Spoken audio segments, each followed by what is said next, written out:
ઠાકોર સાહેબ, ભારત સરકાર આપની ઋણી છે. આપના જ પ્રયત્નોથી પાકિસ્તાનથી આવેલા હિન્દુ શરણાર્થીઓને જમીન, મકાન અને રોજગાર આપ્યો છે. તે આવનારી પેઢીઓ દિગ્દિગંત સુધી યાદ કરશે. મારી સેવા કરવા માટે વિચાર ના કરવાનો હોય સરદાર. એકત્રીકરણનું જે કાર્ય હાથમાં લીધું છે એની સામે મારા આ નાના એવા રજવાડાની શું વિસાત?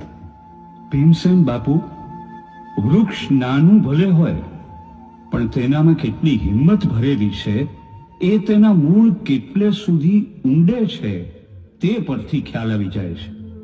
હિન્દુ શરણાર્થીઓ માટે તમે શિવનગરમાં આખી વસાહત ઊભી કરી નાખી.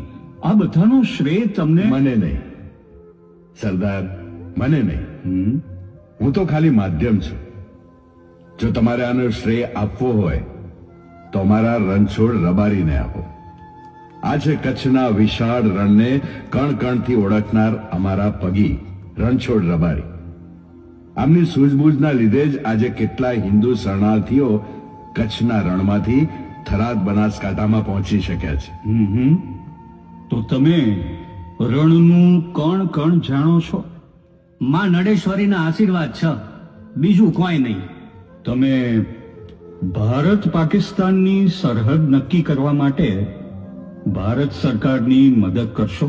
બાપુ, આઝાદી માટે જે માણસની એક હાકલ પર આખું ભારત જાગૃત થઈ ગયું હતું, જે સરદાર વલ્લભભાઈ પટેલ પોતાના અડગ સંકલ્પથી ભારતના ખંડિત રાજ્યોને એક ધ્વજ હેઠળ એકત્ર કરી રહ્યા છે, એ જ્યારે તમારી પાસે મદદ માગે તો મારી પરવાનગીની રાહ ન જોવાની હોય. રણછોડદાસ.